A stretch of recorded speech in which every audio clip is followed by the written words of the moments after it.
Welcome to the Zone of Genius show, the Rundown with Ramon show on zoneofgenius.com. My name is Ramon Ray, publisher of zoneofgenius.com, and I hope you are doing well today and living an amazing life. If not, then I hope that changes for you. Maybe you woke up today not feeling so well. Maybe it's the middle of the day you're not feeling so well. Maybe it's the middle of the night you're not feeling so well. But I hope the next few minutes we can be a little sparkle of joy in your day or your evening or night and help you live your best life. Good evening, good morning, good day to all those joining us across the platforms. Glad you're here today. Thanks for being here. ICU, KBK, Cheryl, KBK, Asphalt Repairs, and more are here in the house. Glad you're with today. Stars, Tina, glad you're here. Thanks for showing up again. Happy day indeed. My name is Ramon Ray, publisher of zoneofgenius.com, and this is the Rundown with Ramon. All we ask, 30 minutes to give you the top 10 tips to live your best life and or grow your business. So let's get with it. Stars, Tina, the fitness extraordinaire. You all right? Ready for the rapid fire info? That's how I roll. That's how we do it. So let's get with it. And again, thanks for being here on the Rundown with Ramon. If you're liking these tips and insights, you can check us out at zoneofgenius.com, zoneofgenius.com, where we help small business owners live a life fulfilled to live their best life, their personal lives and or their business. It's showtime. Let's get the show on the road. Ding, ding, ding, ding, ding, ding. Tip number one, question to ask yourself: should you publish your first book? And the bigger question is, should you self-publish your first book? We covered this on zoneofgenius.com, and I think the answer is yes. It's time we talk to Ilona Washington. Ilona Washington is a self-publishing expert. And before, there was a little bit of, I don't know, Ramon. Should I use a big-time New York-based publisher? If I publish it myself, does it look cheap? That train is long gone, and it's time for you to publish, definitely, your first book. One of my good friends, Stars Tina, her book, No More Traumedy, is right here. You can see it here. Check out No More Traumedy, one of many books that are published, self-published by many of my friends. So the world of self-publishing is good, and you may be asking yourself, why should you self-publish your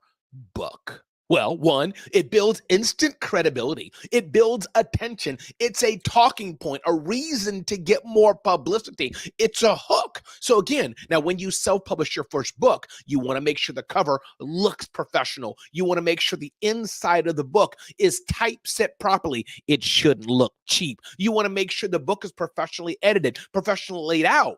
So you want to make it look good.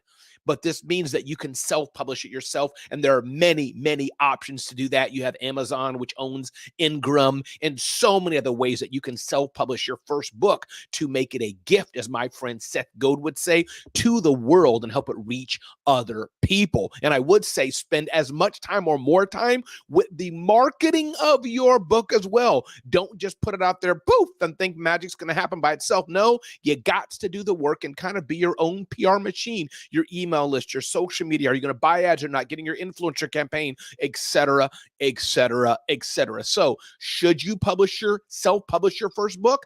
Well, I have a question to ask you.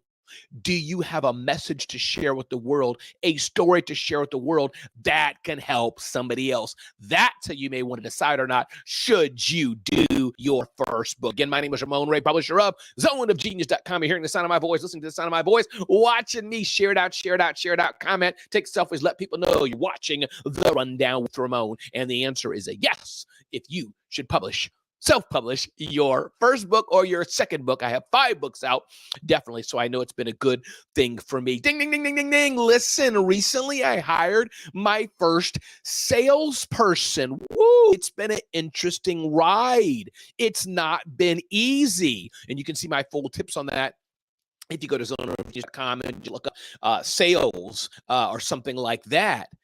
But yeah, I hired my first salesperson. It's not been easy. It's not been a smooth ride, partly because of me. The job description, what do I want them to do? Is there enough for them to sell? I'm new to this. Maybe it was too early. Maybe they should just have been an appointment setter.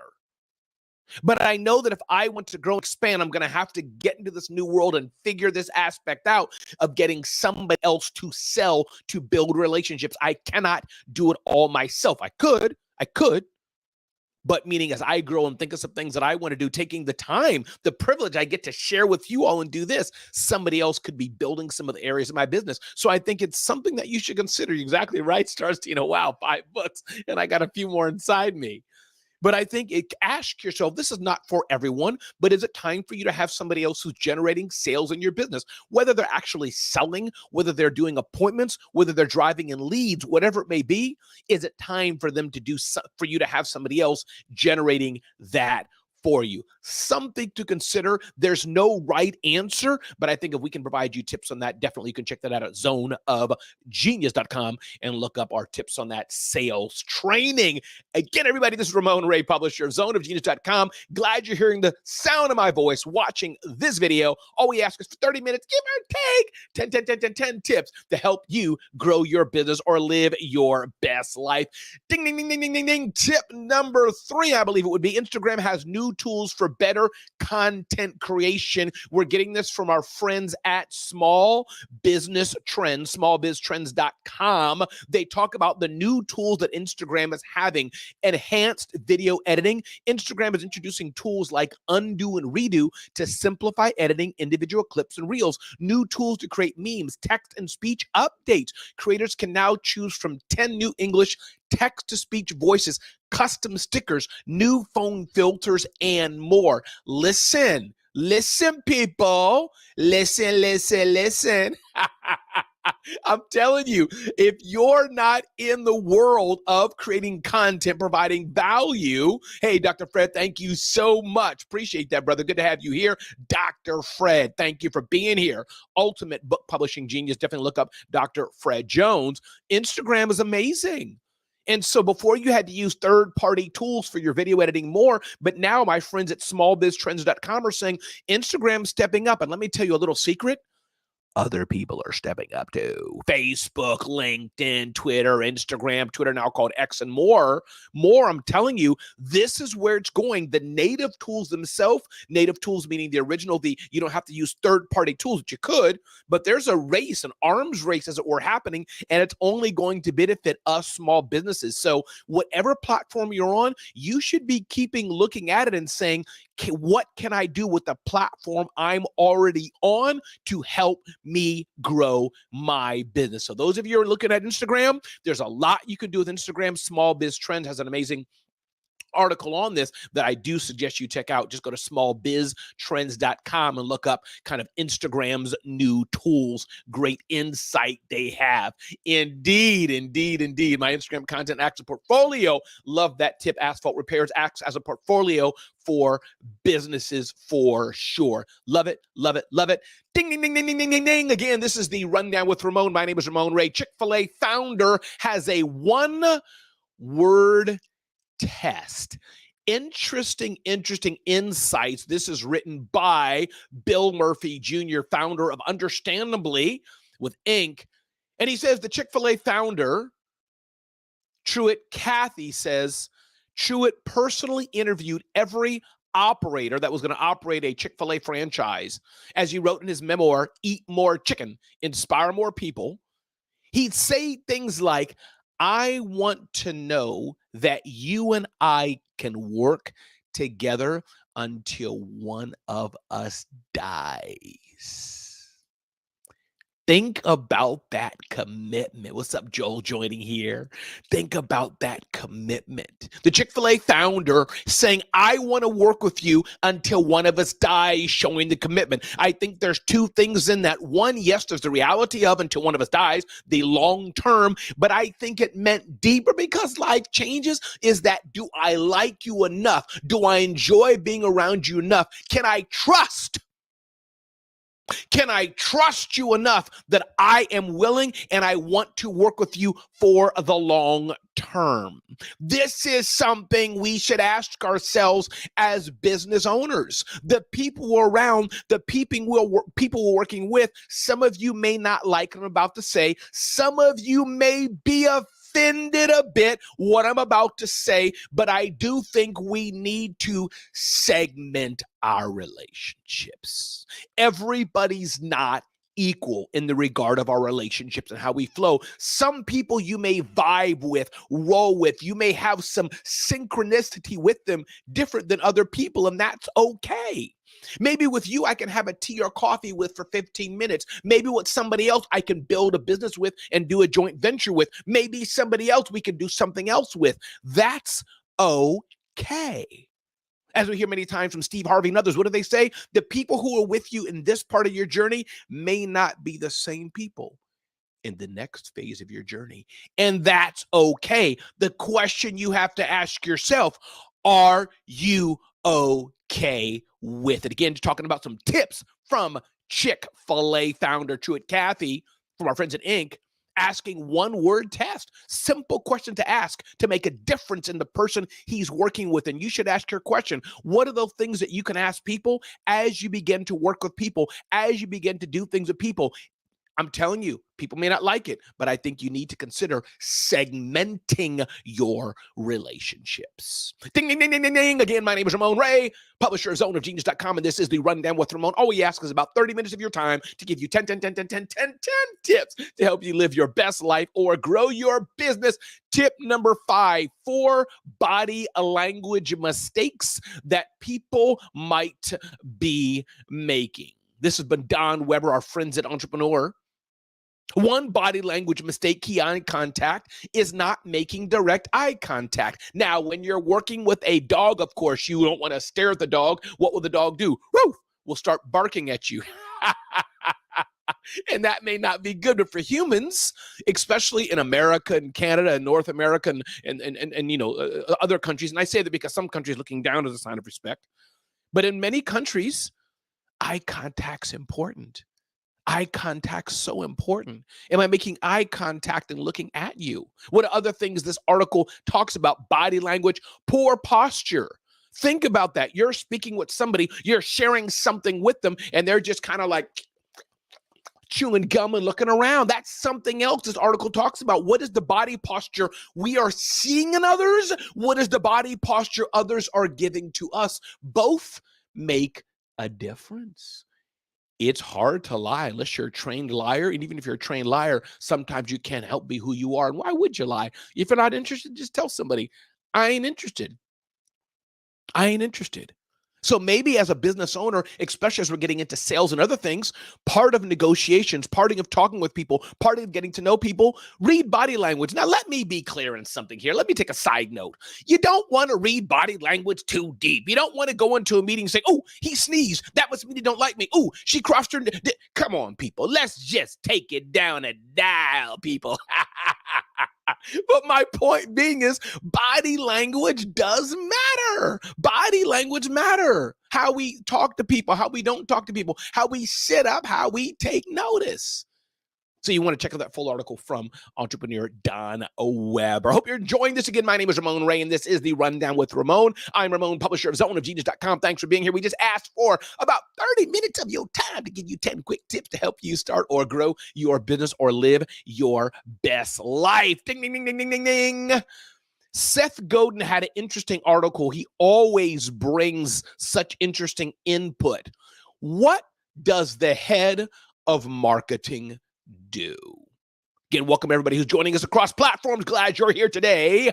I see you, Thurston and Marcus and M. Swain, and I am Caprice. Thank y'all for joining. We got a whole network of people in here today. Thank you, Star Tina, for loving those tips we shared about body language mistakes.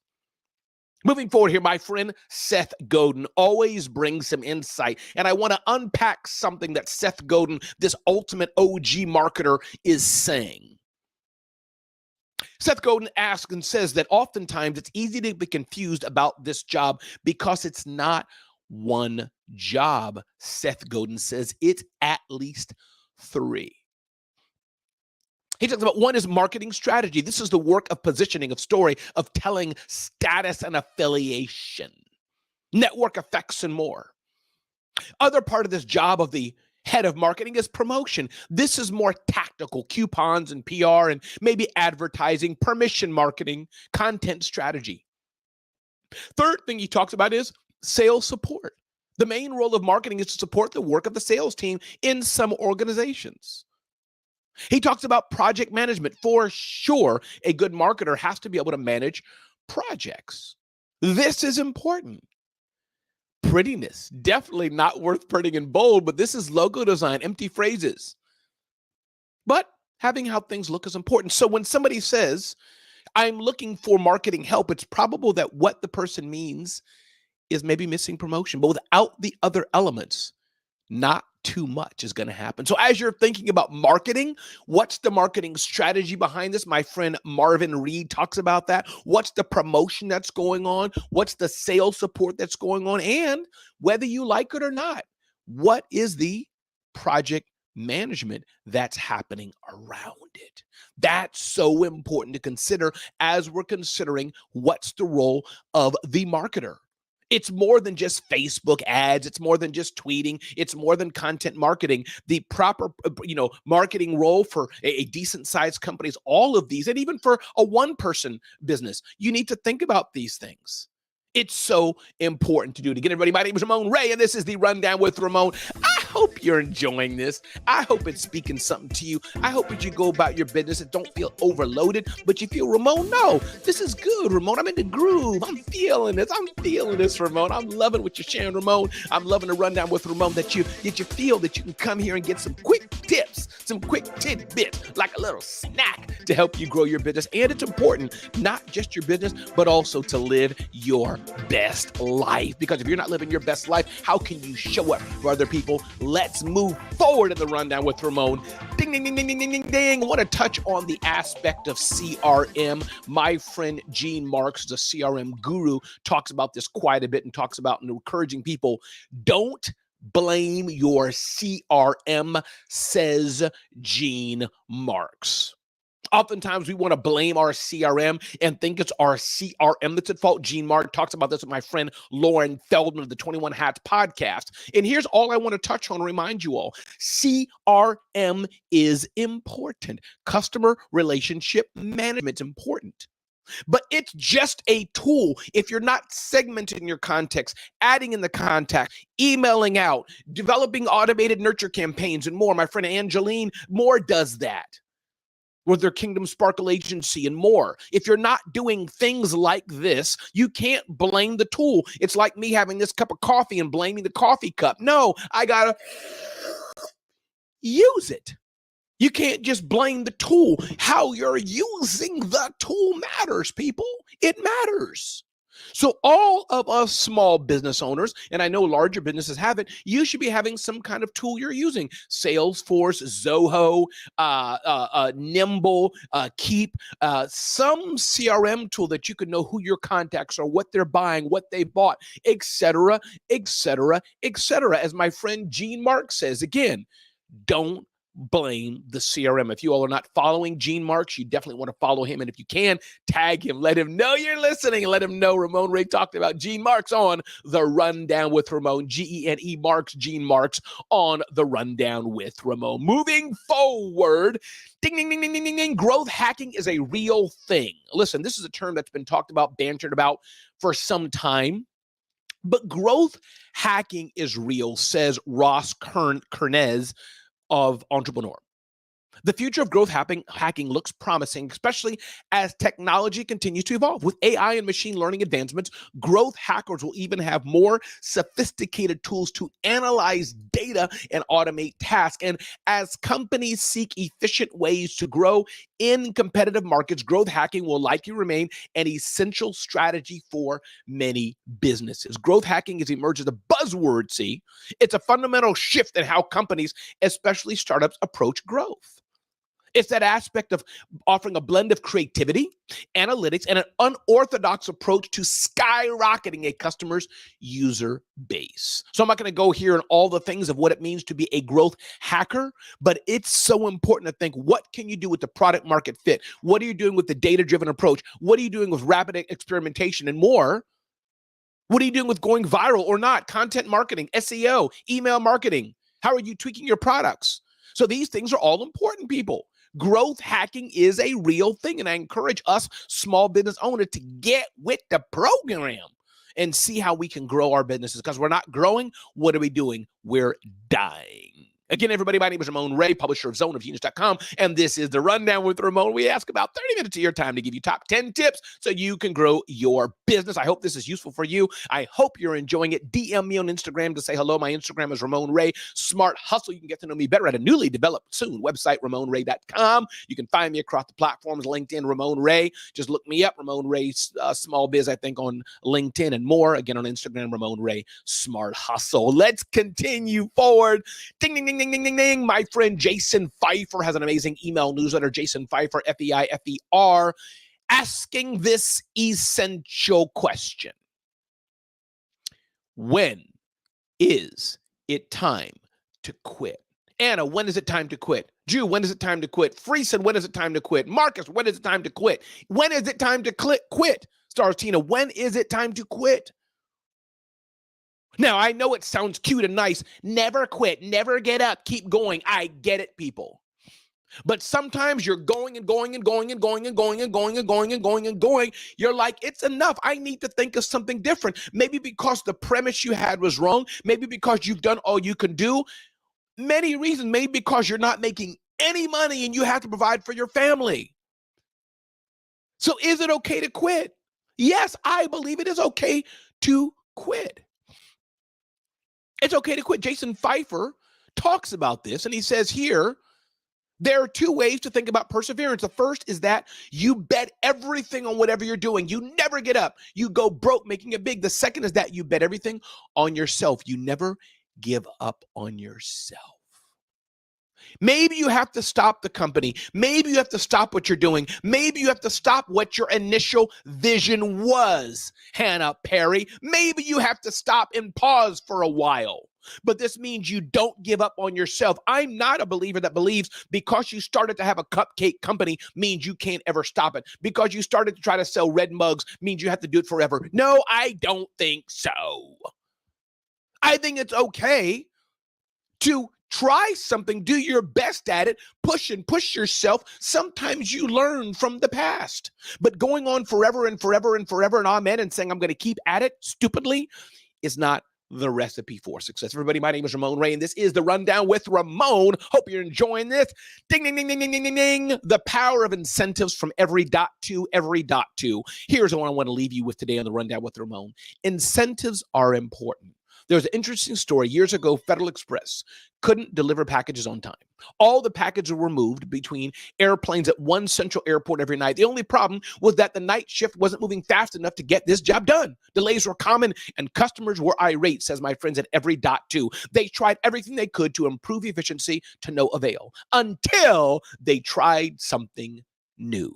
They stopped paying by the hour. Instead, as soon as the night shift workers had completed their tasks of moving packages, they were allowed to go home with full pay. They got the full pay as soon as the job was done. Suddenly, packages were going out on time every night. This story exemplifies, says our friends at Every Dot 2, exemplifies one of investor Charlie Munger's, the person who worked with Warren Buffett, most famous adages. Never ever think. Ooh, this is going to be good. This is going to be good, people. Never ever think about something else when you should be thinking about the power of incentives. Listen, everybody, my name is Ramon Ray, and this has been The Rundown with Ramon. I hope you have enjoyed this episode. I hope you check out zoneofgeniusexperts.com for your expert to help you in your business. Hope you join us at zoneofgenius.com to help you grow your business at zoneofgenius.com. My name is Ramon Ray, and this has been The Rundown with Ramon. If you're enjoying this episode, definitely let me know. Go live your best life. Go help somebody else. Go encourage somebody else. Let the past be past. Let the past go and stay in the background while you do better and live your best life to abundance. My name is Ramon Ray, and this is The Rundown with Ramon.